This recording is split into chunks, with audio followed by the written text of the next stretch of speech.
ವಿಜಯಪುರ ಮಾದಕ ವ್ಯಸನ ಮುಕ್ತ ಭಾರತ ಮುಕ್ತ ಜಾಗೃತಿ ರ್ಯಾಲಿಗೆ ಸಂಸದ ಜಿಗಜಿಣಗಿ ಚಾಲನೆ. ಶಾಂತಿನಿಕೇತನ ಶಿಕ್ಷಣ ಸಂಸ್ಥೆಯ ವತಿಯಿಂದ ಮಾದಕ ವ್ಯಸನ ಮುಕ್ತ ಭಾರತ ಬೃಹತ್ ಜಾಗೃತಿ ರ್ಯಾಲಿಗೆ ಸಂಸದ ರಮೇಶ್ ಜಿಗಜಿಣಗಿ ಚಾಲನೆ ನೀಡಿದರು. ಸಿದ್ದೇಶ್ವರ ದೇವಸ್ಥಾನದಿಂದ ರ್ಯಾಲಿ ಗಾಂಧಿ ಚೌಕ, ಬಸವೇಶ್ವರ ಚೌಕ ಮಾರ್ಗವಾಗಿ ಸಾಗಿ ಬಂದು ಪ್ರಗತಿ ಪರಿಶೀಲನಾ ಸಭೆಯನ್ನ ಆವರಣದಲ್ಲಿ ಸಮಾವೇಶ ಎಲ್ಲ ರಾಜಕೀಯ ಮುಖಂಡರೊಂದಿಗೆ ಇದೇ ವೇಳೆ ಮಾತನಾಡಿದ ಜಿಲ್ಲಾಧಿಕಾರಿಗಳು ಈಗ ತಾನೇ ಒಂದು ಸಭೆಯನ್ನು ಮಾಡಿದರು. ಭವಿಷ್ಯ ಯುವಕರ ಆ ವಿಷಯ ತಮ್ಮೊಂದಿಗೆ ನಾನು ಹಂಚಿಕೊಳ್ಳೋಕೆ ಇಷ್ಟಪಡ್ತೀನಿ. ಅವಶ್ಯಕವಾಗಿದೆ. ಒಟ್ಟಾರೆಯಾಗಿ ವಿಜಯಪುರ ಜಿಲ್ಲೆಯಲ್ಲಿ 2096 ಮತಗಟ್ಟೆಗಳಿದ್ದಾವೆ. ಇದರಲ್ಲಿ ಪ್ರತಿಶತ 75ರಿಂದ 80% ಎಂದು ಈ ವೇಳೆ ಫಾರ್ಮ್ಗಳು ಈಗಾಗಲೇ ಮತದಾರರ ಕೈ ತಲುಪಿದ್ದಾರೆ.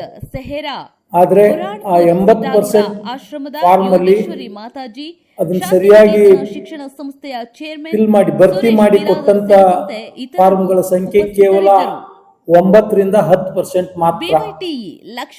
ಯಾಕೆ ಈಗ ಆಗ್ತಾ ಇದೆ ಅಂತಂದ್ರೆ ಬಹಳಷ್ಟು ಜನ ಮತದಾರರಿಗೆ ಆ ಫಾರ್ಮ್ ಫಿಲ್ ಮಾಡೋದಕ್ಕೆ ಸರಿಯಾದಂತ ಮಾಹಿತಿ ಇಲ್ಲ.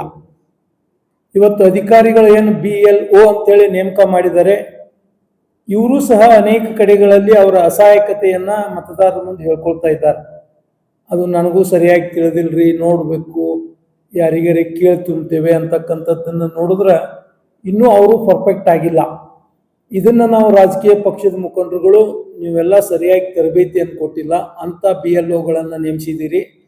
ಇದಕ್ಕೆ ನೀವು ಇನ್ನೂ ಜಿಲ್ಲಾ ಆಡಳಿತ ಇನ್ನೂ ಹೆಚ್ಚು ಎಚ್ಚೆತ್ತುಕೊಂಡು, ಅಂದ್ರೆ ಈಗಾಗಲೇ 7 ದಿನ ಸಂಪೂರ್ಣವಾಗಿ 8 ದಿವಸ ಮುಗಿಲಿಕ್ಕೆ ಬಂತು. ಇವತ್ತು ಕೊನೆ ಆದರೆ 8 ದಿವಸ, 30ನೇ ತಾರೀಕಿನ ದಿವಸ ಇದು ಪ್ರಾರಂಭವಾಗಿ ಇವತ್ತು 7ನೇ ತಾರೀಕು, 8 ದಿವಸ ಆಯ್ತು. ಪ್ರತಿಶತ 10 ಆದರೆ ಇನ್ನು 90% ಇನ್ನು ಕೇವಲ ನಾವು 23 ದಿನದಲ್ಲಿ ಮುಗಿಸ್ಬೇಕು, ಅಂದ್ರೆ 3 ವಾರದಲ್ಲಿ ಮುಗಿಸ್ಬೇಕು. ಪ್ರತಿ ವಾರನೂ 30%, ಇದ್ರ 3 ಪಟ್ಟು ಜಾಸ್ತಿ ಆಗಬೇಕು. ಇದು ಸಾಧ್ಯನೋ ಹೆಂಗೋ ಅಂತಕ್ಕಂಥ ಮಾತನ್ನು ನಾವು ಜಿಲ್ಲಾಧಿಕಾರಿಗಳಿಗೆ ಕೇಳಿದಾಗ ಅವರು ಇಲ್ಲ, ನಾನು ಒಂದು ಏನು ಜಿಲ್ಲೆಯಲ್ಲಿ ಬರ್ತಕ್ಕಂಥ ಮತದಾರರ ಗಣತಿ ಇರ್ಬೋದು ಅಥವಾ ಸಾಮಾಜಿಕ ಹಿಂದುಳಿದವರ ಒಂದು ಮೊನ್ನೆ ಏನು ಜನಗಣತಿ ಆಯ್ತು, ಇಂಥದ್ರಲ್ಲಿ ಯಾರನ್ನು ಬಳಸ್ಕೊಂಡಿದ್ದೇವೆ ಅವ್ರನ್ನೇ ಬಳಸ್ಕೊಂಡಿದ್ದೀನಿ.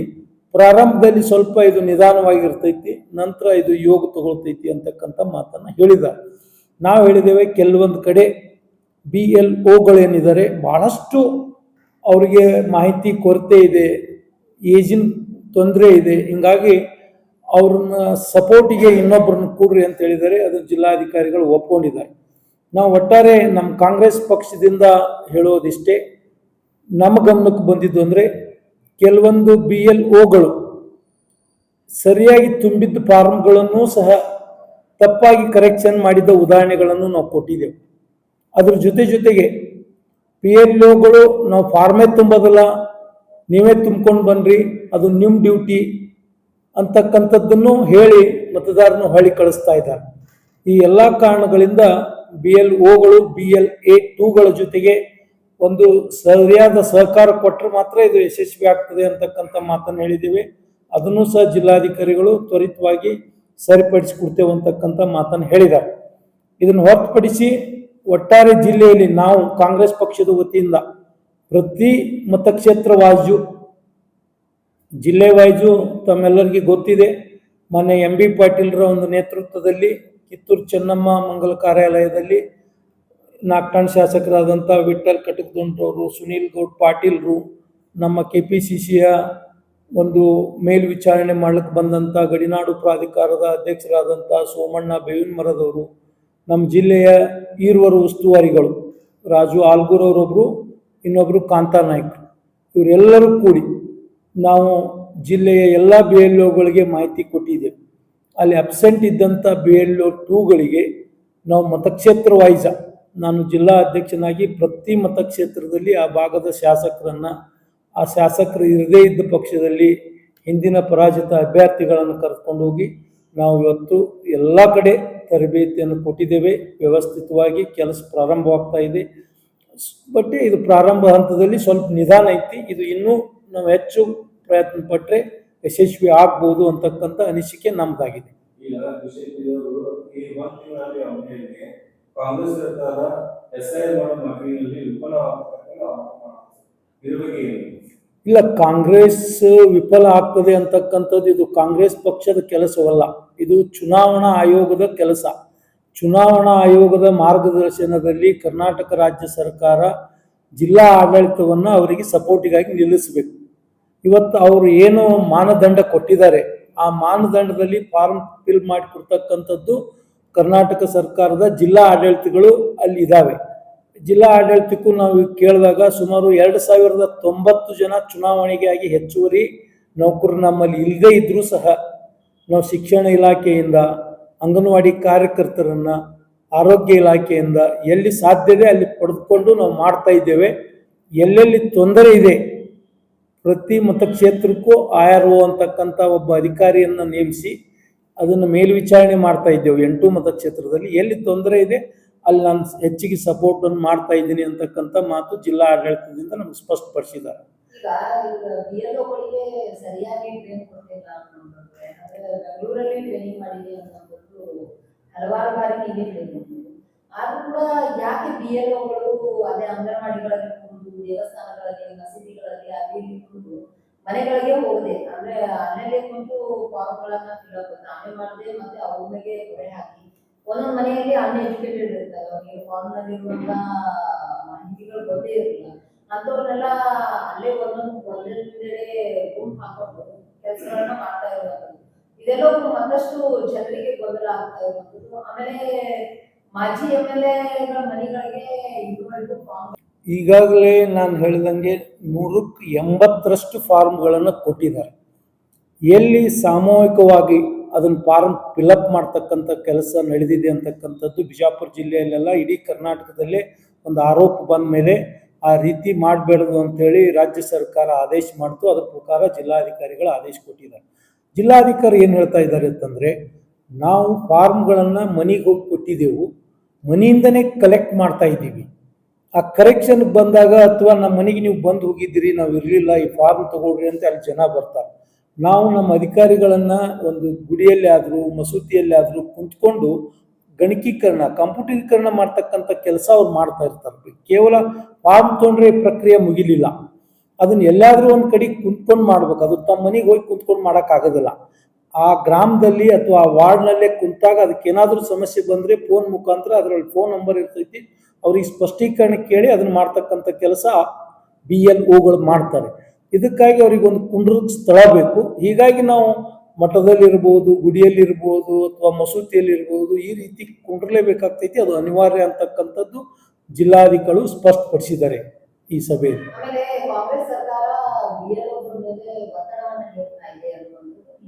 ಸಂದರ್ಭ ಬರೋದಿಲ್ಲ.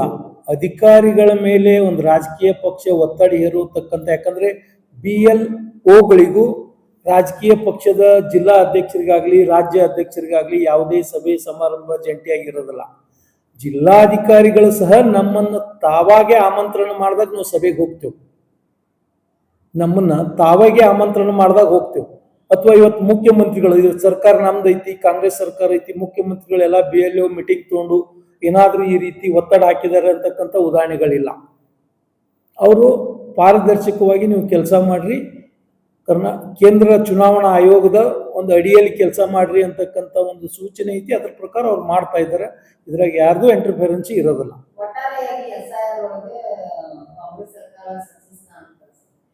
SRIಯಲ್ಲಿ ಕಾಂಗ್ರೆಸ್ ಸರ್ಕಾರ ಸಕ್ಸಸ್ ಕಾಣೋದಕ್ಕಿಂತ ಹೆಚ್ಚು ನೈಜ ಮತದಾರರನ್ನ ಮತದಾರರ ಪಟ್ಟಿಯಲ್ಲಿ ಉಳಿಸ್ಕೊಳ್ಳೋದಕ್ಕೆ ಕಾಂಗ್ರೆಸ್ ಪಕ್ಷ ನಾವು ಬಹಳಷ್ಟು ಮುತುವರ್ಜಿ ವಹಿಸಿ ಕೆಲಸ ಮಾಡ್ತಾ ಇದ್ದೀವಿ. ಯಾಕಂದರೆ ಈ ಪ್ರಜಾಪ್ರಭುತ್ವ ರಾಷ್ಟ್ರದಲ್ಲಿ ಪ್ರತಿಯೊಬ್ಬ ಪ್ರಜೆಯ ಮುಖ್ಯವಾದಂಥ ಕರ್ತವ್ಯ ಮತದಾನದ ಹಕ್ಕು ಪಡಿತಕ್ಕಂಥದ್ದು. ಅದನ್ನು ಭಾರತೀಯ ಜನತಾ ಪಕ್ಷದವರು ಈಗಾಗಲೇ ಕೆಲವು ರಾಜ್ಯಗಳಲ್ಲಿ ನಾವು ನೋಡಿದ್ದೇವೆ. ಇವತ್ತು ಉದಾಹರಣೆಗೆ ಪಶ್ಚಿಮ ಬಂಗಾಳದಲ್ಲಿ 92 ಲಕ್ಷ ಮತದಾರ ಪಟ್ಟಿಯಿಂದ ಹೊರಗಿಟ್ಟರು. ಅದರಲ್ಲಿ 26 ರಿಂದ 27 ಲಕ್ಷ ಮತದಾರರು ನಾವು ಅರ್ಹ ಮತದಾರಿದ್ದೇವೆ, ನೀವು ಕೇಳ್ತಕ್ಕಂಥ ಎಲ್ಲ ದಾಖಲೆಗಳು ನಮ್ಮಲ್ಲಿ ಇದ್ದೇವೆ ಅಂತಕ್ಕಂಥ ವಾದ ಮಾಡಿದ್ರು. ನ್ಯಾಯಾಲಯಕ್ಕೆ ಹೋದ್ರೂ ಸಹ ಕೇವಲ 1400 ಮತದಾರರಿಗೆ ಮಾತ್ರ ಅವಕಾಶ ಇತ್ತು. ಅದೇ ರೀತಿ ಅವರು ಕರ್ನಾಟಕದಲ್ಲಿಯೂ ಸಹ ಇವತ್ತೇನು ಜನಪ್ರಿಯವಾದಂಥ ಇವತ್ತು ಸರ್ಕಾರ ಸನ್ಮಾನ್ಯ ಸಿದ್ದರಾಮಯ್ಯರ ನೇತೃತ್ವದ ಅನೇಕ ಯೋಜನೆಗಳಾಗಿರ್ಬೋದು, ಇವತ್ತಿನ ಡಿ ಕೆ ಶಿವಕುಮಾರ್ ಅವರು ಕೊಡ್ತಕ್ಕಂಥ ಕಾರ್ಯಕ್ರಮಗಳಾಗಿರ್ಬೋದು, ಇದರಿಂದ ಇವ್ರನ್ನ ಏನಾದರೂ ಮಾಡಿ ಅಂದರೆ ಒಟ್ಟಾರೆ ಈ ದೇಶದಲ್ಲಿ 4 ರಾಜ್ಯಗಳಲ್ಲಿ ಮಾತ್ರ ಕಾಂಗ್ರೆಸ್ ಸರ್ಕಾರ ಇದೆ. ಇವತ್ತು ಪಶ್ಚಿಮ ಬಂಗಾಳ ಆಗಿರ್ಬೋದು, ತೆಲಂಗಾಣ ಆಗಿರ್ಬೋದು, ಕೇರಳ ಆಗಿರ್ಬೋದು, ಕರ್ನಾಟಕ, ಈ 4ರಲ್ಲಿ ಅತಿ ಜನಪ್ರಿಯವಾದಂಥದ್ದು ಕರ್ನಾಟಕ ಸರ್ಕಾರ ಅಂತಂದರೆ ಹೇಳಿ ತಪ್ಪಾಗಲಿಕ್ಕಿಲ್ಲ. ಈ ಸರ್ಕಾರವನ್ನು ಏನಾದರೂ ಮಾಡಿ ಮುಂದಿನ ಚುನಾವಣೆಯಲ್ಲಿ ಜನರ ಇಂದ ದೂರ ಇಡಬೇಕು ಅಂತಕ್ಕಂಥ ಹುನ್ನಾರದಿಂದ ಕೆಲವೊಂದು ಮತದಾರರಿಗೆ ಅಂದರೆ ಭಾರತೀಯ ಜನತಾ ಪಕ್ಷದವರು ಕಾಂಗ್ರೆಸ್ ಪರವಾಗಿದ್ದಂಥ ಮತದಾರರು ಅಂತೇಳಿ ಗುರುತಿಸಿದ್ದಾರೆ. ಯಾರು ಈ ರಾಜ್ಯದಲ್ಲಿ ಬಡವರಿದ್ದಾರೆ, ಕೂಲಿಕಾರರಿದ್ದಾರೆ, ದಲಿತರಿದ್ದಾರೆ, ಅಲ್ಪಸಂಖ್ಯಾತರಿದ್ದಾರೆ, ಹಿಂದುಳಿದ ವರ್ಗದವರಿದ್ದಾರೆ, ಇಂಥವ್ರನ್ನೇ ಟಾರ್ಗೆಟ್ ಮಾಡಿ ಆ ಮತದಾರ ಪಟ್ಟಿಯಿಂದ ಅವ್ರಿಗೆ ಏನಾದರೂ ಗೊಂದಲ ಮಾಡಿ ದೂರ ಇಡ್ತಕ್ಕಂಥ ಹುನ್ನಾರ ಮಾಡ್ತಾ ಇದ್ದಾರೆ. ಅದನ್ನು ತಪ್ಪಿಸಿ ಎಲ್ಲರಿಗೂ ನಾವು ಹೇಳಿದೆವು ನಮ್ಮ ಸಭೆಯಲ್ಲಿ, ಅವರು ಕಾಂಗ್ರೆಸ್ದವರೇ ಇರಲಿ, ಭಾರತೀಯ ಜನತಾ ಪಕ್ಷದವರೇ ಇರಲಿ, ಜನತಾ ದಳದವರೇ ಇರಲಿ, ಪ್ರತಿಯೊಬ್ಬರಿಗೆ ನೀವು ಮತದಾನದ ಹಕ್ಕು ಕೊಡಿಸ್ತಕ್ಕಂಥ ಕೆಲಸ ಮಾಡಿ ಅಂತ ನಾವು BLO 2ಗಳಿಗೆ ನಾವು ಈಗಾಗಲೇ ನಮ್ಮ ಪಕ್ಷದ ವತಿಯಿಂದ ಸಂದೇಶವನ್ನು ಕೊಟ್ಟಿದ್ದೆವು. ನಮಗೆ ಯಾವುದೇ ಪಕ್ಷದ ಒಂದು ಮತದಾರನ ದೂರ ಇಡಬೇಕಂತಕ್ಕಂಥ ಉದ್ದೇಶ ನಮ್ಮ ಪಕ್ಷದ್ದಲ್ಲ. ಪ್ರತಿಯೊಬ್ಬ ಪ್ರಜೆಗೂ ಮತದಾನ ಹಕ್ಕು ಸಿಗಬೇಕು ಅನ್ನೋದೇ ನಮ್ಮ ಉದ್ದೇಶ. ಇವತ್ತು ಅವರು ಇದನ್ನ ಬಹಳ ಸಿಂಪ್ಲೀಕರಣ ಮಾಡ್ಬೋದಾಗಿತ್ತು. ಯಾಕೆ ಇಷ್ಟು ಗೊಂದಲ ಮಾಡಿದ್ದಾರೆ? ಇದು ಮತದಾರರ ಪಟ್ಟಿ ಪರಿಷ್ಕರಣೆ ಮಾಡೋದು ಪ್ರತಿ 10 ವರ್ಷಕ್ಕೊಮ್ಮೆ ನಡೀತಕ್ಕಂಥ ಪ್ರಕ್ರಿಯೆ. ಇವತ್ತು 2002 ಮತದಾರರ ಪಟ್ಟಿಯನ್ನು ಯಾಕೆ ಇಟ್ಕೊಂಡ್ರು ಅವರು? 2023ರಲ್ಲಿ ವಿಧಾನಸಭಾ ಚುನಾವಣೆಯನ್ನು ಮಾಡಿದೆವು, 2024ರಲ್ಲಿ ಮಾಡಿದೆವು. ತಾವೆಲ್ಲರೂ ನಿಮ್ಮ ID ಕಾರ್ಡ್ಗಳನ್ನು, ನೀವು ಆಧಾರ್ ಕಾರ್ಡ್ ಕೇಂದ್ರ ಸರ್ಕಾರದವರೇ ಕೊಟ್ಟಿದ್ದೀರಿ, ನಿಮ್ಮ ಆಧಾರ್ ಕಾರ್ಡ್ಗಳನ್ನು ಅದಕ್ಕೆ ಲಿಂಕ್ ಮಾಡ್ರಿ ಅಂತಕ್ಕಂಥ ಒಂದೇ ಆದೇಶ ಮಾಡಿದರೆ ಯಾರು ಅದರೊಳಗೆ ಅನರ್ಹರಿದಾರ ಅವ್ರು ಹೋಗ್ತಿದ್ರು, ಯಾರು ನಿಧನರಾಗಿದ್ದಾರೆ ಅವ್ರು ಹೋಗ್ತಿದ್ರು. ಇದನ್ನು ಬಿಟ್ಟು ಅವ್ರೇನು 4 ಮಾನದಂಡಗಳನ್ನು ಇಟ್ಕೊಂಡಿದ್ದಾರೆ. ಒಂದು, ಅವ್ರು ನಿಧನ ಹೊಂದಿರಬೇಕು. ಎರಡನೇದ್ದು, ಅವರು ಮತದಾರರ ಪಟ್ಟಿಯಲ್ಲಿ ಅವ್ರ ಹೆಸರು ಇರಬಾರ್ದು. ಮೂರನೇದ್ದು, ಅವರು ಏನಾದರೂ ಆ ಪ್ರದೇಶವನ್ನು ಬಿಟ್ಟು ದೂರ ಹೋಗಿದ್ರಪ್ಪ ಅಂದ್ರೆ, ಇವತ್ತು ಬಿಜಾಪುರ ಮತದಾರ ಪಟ್ಟಿಯಲ್ಲಿ ಇದ್ದವ್ರು ಯಾವುದೋ ಒಂದು ಇದಕ್ಕೆ ಬೆಂಗಳೂರಿಗೆ ಹೋಗಿ ಸೆಟ್ಲ್ ಆಗಿಬಿಟ್ಟಿದ್ರಪ್ಪ ಅಂಥವ್ರನ್ನ ಬಿಡ್ಬೋದು. ಇನ್ನು 4ನೇದಾಗಿ ಆ BLOಗಳು 3 ಬಾರಿ ಅವ್ರ ಮನೆಗೆ ಹೋದ್ರು, ಅವ್ರು ಅಬ್ಸೆಂಟ್ ಆಗಿದ್ರು ಅಂದ್ರೆ ಈ 4 ಉದ್ದೇಶಕ್ಕಾಗಿ ಅವ್ರ ಮತದಾರರ ಪಟ್ಟಿಯಿಂದ ಹೊರಗಿಡಬೇಕು. ಇಷ್ಟು ಕೆಲವೊಂದು ಮಂದಿಗೆ ಅವ್ರು ತಪ್ಪು ಒಂದು ಮಾಹಿತಿಯನ್ನು ತುಂಬಿ ಹೊರಗಿಡ್ತಾರೆ ಅನ್ನೋ ಉದ್ದೇಶದಿಂದ ನಾವು ಇಷ್ಟೊಂದು ಜಾಗೃತಿಯನ್ನು ಮಾಡ್ತಕ್ಕಂಥ ಕೆಲಸ ಇವತ್ತು ಕಾಂಗ್ರೆಸ್ ಪಕ್ಷ ಈ ರಾಜ್ಯದಲ್ಲಿ, ಜಿಲ್ಲೆಯಲ್ಲಿ, ಪ್ರತಿಯೊಂದು ಮತಗಟ್ಟೆಯಲ್ಲಿ ಮಾಡ್ತಾ ಇದ್ದೇವೆ ಅಂತ ಹೇಳೋದಕ್ಕೆ ಇಚ್ಛಪಡ್ತೀನಿ.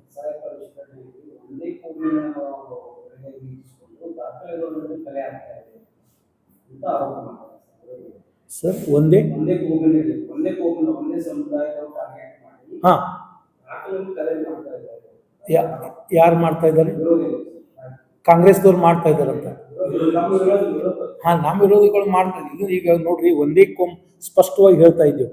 ಇವತ್ತು ಅಲ್ಪಸಂಖ್ಯಾತರನ್ನೇ, ಮುಸ್ಲಿಂ ಜನಾಂಗವನ್ನ ಗುರಿಯಾಗಿ ಇಟ್ಕೊಂಡು ಪ್ರತಿ 10 ವರ್ಷಕ್ಕೊಮ್ಮೆ ನಡೀತಕ್ಕಂಥ ಪ್ರಕ್ರಿಯೆ. ಇವತ್ತು 2002 ಮತದಾರರ ಪಟ್ಟಿಯನ್ನು ಯಾಕೆ ಇಟ್ಕೊಂಡ್ರು ಅವರು? 2023ರಲ್ಲಿ ವಿಧಾನಸಭಾ ಚುನಾವಣೆಯನ್ನು ಮಾಡಿದೆವು, 2024ರಲ್ಲಿ ಮಾಡಿದೆವು. ತಾವೆಲ್ಲರೂ ನಿಮ್ಮ ID ಕಾರ್ಡ್ಗಳನ್ನು, ನೀವು ಆಧಾರ್ ಕಾರ್ಡ್ ಕೇಂದ್ರ ಸರ್ಕಾರದವರೇ ಕೊಟ್ಟಿದ್ದೀರಿ, ನಿಮ್ಮ ಆಧಾರ್ ಕಾರ್ಡ್ಗಳನ್ನು ಅದಕ್ಕೆ ಲಿಂಕ್ ಮಾಡ್ರಿ ಅಂತಕ್ಕಂಥ ಒಂದೇ ಆದೇಶ ಮಾಡಿದರೆ ಯಾರು ಅದರೊಳಗೆ ಅನರ್ಹರಿದಾರ ಅವ್ರು ಹೋಗ್ತಿದ್ರು, ಯಾರು ನಿಧನರಾಗಿದ್ದಾರೆ ಅವ್ರು ಹೋಗ್ತಿದ್ರು. ಇದನ್ನು ಬಿಟ್ಟು ಅವ್ರೇನು 4 ಮಾನದಂಡಗಳನ್ನು ಇಟ್ಕೊಂಡಿದ್ದಾರೆ. ಒಂದು, ಅವ್ರು ನಿಧನ ಹೊಂದಿರಬೇಕು. ಎರಡನೇದ್ದು, ಅವರು ಮತದಾರರ ಪಟ್ಟಿಯಲ್ಲಿ ಅವ್ರ ಹೆಸರು ಇರಬಾರ್ದು. ಮೂರನೇದ್ದು, ಅವರು ಏನಾದರೂ ಆ ಪ್ರದೇಶವನ್ನು ಬಿಟ್ಟು ದೂರ ಹೋಗಿದ್ರಪ್ಪ ಅಂದ್ರೆ, ಇವತ್ತು ಬಿಜಾಪುರ ಮತದಾರ ಪಟ್ಟಿಯಲ್ಲಿ ಇದ್ದವ್ರು ಯಾವುದೋ ಒಂದು ಇದಕ್ಕೆ ಬೆಂಗಳೂರಿಗೆ ಹೋಗಿ ಸೆಟ್ಲ್ ಆಗಿಬಿಟ್ಟಿದ್ರಪ್ಪ ಅಂಥವ್ರನ್ನ ಬಿಡ್ಬೋದು. ಇನ್ನು 4ನೇದಾಗಿ ಆ BLOಗಳು 3 ಬಾರಿ ಅವ್ರ ಮನೆಗೆ ಹೋದ್ರು, ಅವ್ರು ಅಬ್ಸೆಂಟ್ ಆಗಿದ್ರು ಅಂದ್ರೆ ಈ 4 ಉದ್ದೇಶಕ್ಕಾಗಿ ಅವ್ರ ಮತದಾರರ ಪಟ್ಟಿಯಿಂದ ಹೊರಗಿಡಬೇಕು. ಇಷ್ಟು ಕೆಲವೊಂದು ಮಂದಿಗೆ ಅವ್ರು ತಪ್ಪು ಒಂದು ಮಾಹಿತಿಯನ್ನು ತುಂಬಿ ಹೊರಗಿಡ್ತಾರೆ ಅನ್ನೋ ಉದ್ದೇಶದಿಂದ ನಾವು ಇಷ್ಟೊಂದು ಜಾಗೃತಿಯನ್ನು ಮಾಡ್ತಕ್ಕಂಥ ಕೆಲಸ ಇವತ್ತು ಕಾಂಗ್ರೆಸ್ ಪಕ್ಷ ಈ ರಾಜ್ಯದಲ್ಲಿ, ಜಿಲ್ಲೆಯಲ್ಲಿ, ಪ್ರತಿಯೊಂದು ಮತಗಟ್ಟೆಯಲ್ಲಿ ಮಾಡ್ತಾ ಇದ್ದೇವೆ ಅಂತ ಹೇಳೋದಕ್ಕೆ ಇಷ್ಟಪಡ್ತೀನಿ. ಸಹಾಯ ಪರಿಷತ್ತಲ್ಲಿ ಒಂದೇ ಕೂಗಿನ ಇರಿಸಿಕೊಂಡು ದಾಖಲೆಗಳನ್ನು ಕಲೆ ಆಗ್ತಾ ಇದೆ ಅಂತ ಆರೋಪ ಮಾಡ್ತಾರೆ. ಸರ್ ಒಂದೇ ಒಂದೇ ಸಮುದಾಯದವರು ಟಾರ್ಗೆಟ್ ಮಾಡಿ ಹಾಂ ದಾಖಲೆಯನ್ನು ಕಲೆ ಮಾಡ್ತಾ ಇದ್ದಾರೆ. ಯಾರು ಮಾಡ್ತಾ ಇದ್ದಾರೆ? ವಿರೋಧಿಗಳು. ಕಾಂಗ್ರೆಸ್ದವ್ರು ಮಾಡ್ತಾ ಇದ್ದಾರಂತ. ನಮ್ಮ ವಿರೋಧಿಗಳು. ಹಾಂ, ನಮ್ಮ ವಿರೋಧಿಗಳು ಮಾಡ್ತಾ ಇದ್ದೀವಿ. ಈಗ ನೋಡ್ರಿ, ಒಂದೇ ಸ್ಪಷ್ಟವಾಗಿ ಹೇಳ್ತಾ ಇದ್ದೇವೆ. ಇವತ್ತು ಅಲ್ಪಸಂಖ್ಯಾತರನ್ನೇ ಮುಸ್ಲಿಂ ಜನಾಂಗವನ್ನು ಗುರಿಯಾಗಿ ಇಟ್ಕೊಂಡು ಇವತ್ತು ಅವರು ಈ ಮತದಾರರನ್ನು ಕಡಿಮೆ ಮಾಡಬೇಕು ಅಂತಕ್ಕಂಥ ಉದ್ದೇಶ. ಇವತ್ತು ಬಾಂಗ್ಲಾ ವಲಸಿಗರು ಈ ದೇಶದಲ್ಲಿ ಬಂದಿದ್ದಾರೆ ಅಂತಕ್ಕಂಥ ವಾದವನ್ನು ಒಂದು ಕಡೆ ಹೇಳ್ತಾರೆ. ಅದು ಎಲ್ಲಿದೆಯಪ್ಪ ಅಂದರೆ ಈ ದೇಶದ ಬಾರ್ಡರ್ದಲ್ಲಿದೆ. ಇವತ್ತು ಕರ್ನಾಟಕದಲ್ಲಿ ಅಂಥ ಉದಾಹರಣೆಗಳು ಸಿಗೋದಿಲ್ಲ. ಅಂಥ ಉದಾಹರಣೆಗಳನ್ನು ತಂದುಕಿಸಿದ್ರೆ ಇವತ್ತು ಬಿಜಾಪುರದಂಥ ನಗರದಲ್ಲಿಯೂ ಸಹ ಅಲ್ಪಸಂಖ್ಯಾತರುಗಳಿಗೆ ತೊಂದರೆ ಕೊಡುವುದು, ಅಥವಾ ಹಿಂದಿನ ಚುನಾವಣೆಯಲ್ಲಿ ನಾವು ಹೇಳಿದ್ದೇವೆ, ಈಗಾಗಲೇ ಜಿಲ್ಲಾಧಿಕಾರಿಗಳಿಗೂ ನಮ್ಮ ಅಭ್ಯರ್ಥಿಗಳು ತಿಳಿಸಿದ್ದಾರೆ, ಬಹಳಷ್ಟು ಹೊರಗಿನ ಜನರನ್ನು ತಂದುಕಿಸಿದ್ರೆ ಇಲ್ಲಿ ನೀವು ಮಾಡಿದ್ರಿ, ಅಂಥ ಕೆಲಸ ನಮ್ಮ ಪಕ್ಷದ ಎಲ್ಲಿ ಮಾಡಲಿಲ್ಲ. ನಮ್ಮ ಅಲ್ಪಸಂಖ್ಯಾತ ಮತದಾರರಿಗೆ ಭಾಳಷ್ಟು ಡಿಸ್ಟರ್ಬ್ ಮಾಡಿದ್ರಿ. ಒಂದು ವಾರ್ಡ್ನಲ್ಲಿ ಇರ್ತಕ್ಕಂಥ ಮತದಾನವನ್ನು ಬೇರೆ ವಾರ್ಡಿಗೆ ಕಳಿಸಿದ್ರಿ. ಇಲ್ಲಿ ಅವ್ರ ಮತದಾರ ಪಟ್ಟಿಯಲ್ಲಿ ಹುಡುಕಾಡ್ಕೊಂಡು ಅಲ್ಲಿ ಹೋಗೋದ್ರೊಳಗೆ ಸಮಯ ಮುಗಿಬೇಕು. ಇಂಥ ಎಲ್ಲ ಒಂದು ಅಧಿಕಾರ ದುರುಪಯೋಗ ಭಾರತೀಯ ಜನತಾ ಪಕ್ಷದವ್ರು ಮಾಡ್ತಾ ಇದ್ದಾರೆ. ಅದನ್ನು ತಡೆಗಟ್ಟುವ ಉದ್ದೇಶದಿಂದಲೇ ನಾವು ಇಷ್ಟೊಂದು ಜಾಗೃತವಾಗಿ ಈ ಕೆಲಸ ಮಾಡ್ತಾ ಇದ್ದೀವಿ.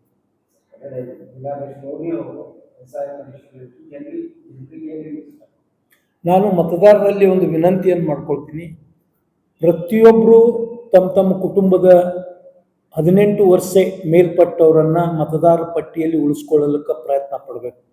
ಯಾಕಂದರೆ ಈಗಾಗಲೇ ಈ ರಾಜ್ಯದ ಮುಖ್ಯಮಂತ್ರಿಗಳು ಹೇಳಿದ್ದಾರೆ ಮತ್ತು ಕೇಂದ್ರ ಸರ್ಕಾರವೂ ಸಹ ಇದೇ ಒಂದು ಉದ್ದೇಶವನ್ನು ಇಟ್ಟಿದೆ. ಏನಂದರೆ, ಯಾರು ಈ ದೇಶದ ಮತದಾರರಿದ್ದಾರೆ ಅವರನ್ನೇ ಈ ದೇಶದ ಪ್ರಜೆಗಳಂತ ತಿಳ್ಕೊಂಡಿಸಿದ್ರೆ ನಾವು ಗಣನೆಗೆ ತಗೊಳ್ಕೊಳ್ತೇವೆ ಅಂತೇಳಿ. ಇವತ್ತು ಸರ್ಕಾರದ ಯಾವುದೇ ಒಂದು ಲಾಭವನ್ನು, ಇವತ್ತು ಕೇವಲ ಗ್ಯಾರಂಟಿ ಅಂತ ಹೇಳೋದಿಲ್ಲ ನಾನು, ಯಾವುದೇ ಒಂದು ನಿಮ್ಮ ಮಕ್ಕಳ ವಿದ್ಯಾಭ್ಯಾಸ ಇರ್ಬೋದು, ಅಥವಾ ವಿಶೇಷ ಆದಂಥ ಯೋಜನೆಗಳಿರ್ಬೋದು, ಅಥವಾ ಒಂದು ಬೃಹತ್ ಕೈಗಾರಿಕೆಗೆ ನೀವು ಸಬ್ಸಿಡಿ ತಗೊಳ್ದಿದ್ರು ಸಹ ನೀವು ಈ ದೇಶದ ಮತದಾರರು ಇದ್ರೆ ಮಾತ್ರ ಅರ್ಹರಾಗ್ತೀರಿ ಮುಂದಿನ ದಿನಮಾನದಾಗ. ಹೀಗಾಗಿ ನೀವು ಪ್ರತಿಯೊಬ್ಬರು ಮಾಡಿ. ಮತ್ತು ಇದು ಭಾಳಷ್ಟು ನೀವೆಲ್ಲರೂ ಗಾಬರಿ ಆಗುವ ಅವಶ್ಯಕತೆಯೂ ಇಲ್ಲ. ಕೇವಲ ನಿಮ್ಮ ಮನೆಯಲ್ಲಿ ಒಬ್ಬರು 6 ಜನರನ್ನ ಹೆಸರು ಫಿಲ್ ಮಾಡಿ ಕೊಡೋದಕ್ಕೆ ಅವಕಾಶ ಐತಿ. ನಾನು ಒಬ್ಬ ವ್ಯಕ್ತಿ, ನನ್ನ ಹೆಂಡತಿ, ನನ್ನ ತಂದೆ, ನನ್ನ ತಾಯಿ, ನನ್ನ ಮಕ್ಕಳು, ಒಟ್ಟಾರೆ 6 ಜನರ ಅಪ್ಲಿಕೇಶನ್ ಫಿಲ್ ಮಾಡಿ ಅದಕ್ಕೆ ನಾನು ಒಬ್ಬನೇ ಸಹಿ ಮಾಡ್ಬೋದು, ನನ್ನ ಸಂಬಂಧವನ್ನು ಬರೆದುಕಿಸಿದ್ರೆ. ಈ ಅವಕಾಶ ಇರೋದ್ರಿಂದ ನಮ್ಮ ಜನರೆಲ್ಲ ಹೊರಗದಾರ್ರಿ, ಅಲ್ಲಿ ಅದಾರಿ ಅಂತಕ್ಕಂಥದ್ದು ಹೇಳ್ತಾರೆ. ವಿಶೇಷವಾಗಿ ನಮ್ಮ ಜಿಲ್ಲೆಯ ವಲಸೆ ಹೋದಂಥ ಮತದಾರರಲ್ಲಿ ವಿನಂತಿಯನ್ನು ಮಾಡ್ಕೊಳ್ತೀನಿ, ದಯಮಾಡಿ ತಾವು ತಮ್ಮ ಕುಟುಂಬ ಸದಸ್ಯರನ್ನು ಸಂಪರ್ಕ ಮಾಡಿ. ನೀವು ಗೋವಾದಲ್ಲಿರ್ಬೋದು, ಬೆಂಗಳೂರಿನಲ್ಲಿರ್ಬೋದು, ಮಹಾರಾಷ್ಟ್ರ ಸಾತಾರದಲ್ಲಿರ್ಬೋದು, ಎಲ್ಲೇ ಇರಿ, ನೀವು ಅವಕಾಶ ಮಾಡಿಕೊಂಡು ಬರೋದಕ್ಕೆ ಸಾಧ್ಯತೆ ಬಂದ್ ಮಾಡಿ. ಇಲ್ಲ ಅಲ್ಲೇ ವಿದ್ಯಾವಂತರು ತೊಗೊಂಡು ಆನ್ಲೈನ್ದೊಳಗೂ ನಿಮ್ಗೆ ಫಾರ್ಮ್ ಫಿಲ್ ಮಾಡೋದಕ್ಕೆ ಅವಕಾಶ ಇದೆ. ಇವತ್ತು ಅಲ್ಲಿಂದಲೇ ನೀವು ಆನ್ಲೈನ್ದೊಳಗೆ ಫಾರ್ಮ್ ಫಿಲ್ ಮಾಡ್ಕೊಂಡ್ರಪ್ಪ ಅಂದ್ರೆ ಇದು ಪ್ರಕ್ರಿಯೆ ಇದೇ ಜುಲೈ 29 ರಾತ್ರಿ 11:59 ನಡೀತಿ. ತದನಂತರ ನೀವು ಕೊಟ್ರಪ್ಪ ಅಂದರೆ ಆಗಸ್ಟ್ 15ನೇ ತಾರೀಕಿನ ದಿವಸ ಏನು ಕರಡು ಪ್ರತಿ ಪ್ರಕಟ ಆಗ್ತೈತಿ, ತದನಂತರದ ಅವಕಾಶ ಇಲ್ಲ. ನೀವು ಫಾರ್ಮು ಹೆಂಗೆ ತುಂಬಿದ್ರಿ, ಇದು ಏನು ಭಾಳಷ್ಟು ಕನ್ಫ್ಯೂಸ್ ಇದೆ. ನೀವು ನಿಮ್ಮ ಹೆಸರು ಆಲ್ರೆಡಿ ಮ್ಯಾಪಿಂಗ್ ಆಗಿತ್ತಪ್ಪ ಅಂದ್ರೆ ಅದು ಪ್ರಿಂಟ್ ಆಗಿ ಬಂದುಬಿಟ್ಟಿರ್ತೈತಿ. ನಿಮ್ದು 2002ರ ಮಾಹಿತಿಯನ್ನು ಕೇಳ್ತದೆ. ನಿಮ್ಗೆ ಅದು ಮಾಹಿತಿ ಇದ್ರೆ ಮಾಹಿತಿ ತುಂಬ್ರಿ, ಎಷ್ಟು ಸಾಧ್ಯದ ಅಷ್ಟು ತುಂಬ್ರಿ. ಅಕಸ್ಮಾತ್ ನೀವು ಅರ್ಧ ಫಿಲ್ ಮಾಡಿದ್ರು ನಿಮ್ಮನ್ನು ಕನ್ಸಿಡರ್ ಮಾಡ್ತಾರೆ, ನಿಮಗೆ ನೋಟಿಸ್ ಇಶ್ಯೂ ಮಾಡ್ತಾರೆ, ನೀವು ಕ್ಲಾರಿಫಿಕೇಶನ್ ಕೊಡಬೇಕಾಗ್ತದೆ. ಅದಕ್ಕಾದರೂ ಅವಕಾಶ ಸಿಗ್ತದೆ. ನೀವು ಫಾರ್ಮಿಗೆ ಸಹಿ ಮಾಡದೆ ಕೊಡದಿದ್ರೆ ನೀವು ವೋಟರ್ ಲಿಸ್ಟ್ದಿಂದೇ ಹೊರಗೆ ಉಳಿತೀರಿ. ಇಂಥ ಒಂದು ಮನವಿಯನ್ನು ಜಿಲ್ಲೆಯ ಎಲ್ಲ ಮತದಾರರಲ್ಲಿ ನಾನು ಮಾಡ್ಕೊಳ್ಳೋಕೆ ಇಷ್ಟಪಡ್ತೀನಿ. ನಾವು ಪ್ರತಿಯೊಬ್ಬರು ತಮ್ಮ ಕುಟುಂಬದ ಎಲ್ಲ ಸದಸ್ಯರನ್ನ ಮತದಾರರ ಪಟ್ಟಿ ಒಳಗೆ ಸೇರಿಸ್ತಕ್ಕಂಥ ಪ್ರಕ್ರಿಯೆಯಲ್ಲಿ ಭಾಗವಹಿಸಿದೆ ಅಂತೇಳಿ ತಮ್ಮ ವಾಹಿನಿಯ ಮುಖಾಂತರ ವಿನಂತಿಯನ್ನು ಮಾಡ್ಕೊಳ್ತೀನಿ. ಈಗ ಮತದಾರರ ಪಟ್ಟಿಯಲ್ಲಿ ನಮ್ಮ ಹೆಸರಿತ್ತು ಅಂದರೆ ಅದನ್ನು ಒಂದು ಕಡೆ ನಾವು ಬಿಡಬೇಕು. ಅದು ಲಾಸ್ಟಿಗೆ ಡಿಕ್ಲರೇಷನ್ನು ಕೇಳಿದಾರೆ ಫಾರ್ಮ್ನಲ್ಲಿ. ನಾನು ಈ ಒಂದು ಮತದಾರರ ಅರ್ಜಿಗೆ ಇದು ಒಂದೇ ಮತಗಟ್ಟೆಯಲ್ಲಿ ಸಿಗ್ನೇಚರ್ ಹಾಕ್ತಾ ಇದ್ದೀನಿ, ಇನ್ನೊಂದು ಮತಗಟ್ಟೆಯಲ್ಲಿ ಸಿಗ್ನೇಚರ್ ಮಾಡೋದಿಲ್ಲ ಅಂತಕ್ಕಂಥದ್ದು ಕೇಳಿದೆ. ಈಗ ಉದಾಹರಣೆ, ನಂದು 3 ಕಡೆ ಐತೋ, 4 ಕಡೆ ಐತೋ, 1 ಕಡೆ ಐತೋ, 2 ಕಡೆ ಇದ್ದಾಗ 2 ಕಡೆ ಅಂದರೆ 1ಕ್ಕಿಂತ ಹೆಚ್ಚಿದ್ದಾಗ ನಾನು ಎಲ್ಲಾದರೂ ಒಂದು ನನಗೆ ಎಲ್ಲಿ ಇಚ್ಛಾ ಪಡ್ತದ ಅಲ್ಲಿ ನಾನು ನನ್ನ ಮತದಾರರನ್ನು ಉಳಿಸ್ಕೊಳ್ಬೇಕು, ಅಲ್ಲಿ ನನ್ನ ಫಾರ್ಮ್ ಫಿಲಪ್ ಮಾಡಿ ಕೊಡಬೇಕು. ಇನ್ನುಳಿದ ಕಡೆ ಕೈ ಬಿಟ್ಟರೆ ಅದು ಆಟೋಮೆಟಿಕ್ ಆಗಿ ಕಮ್ ಆಗ್ತದೆ.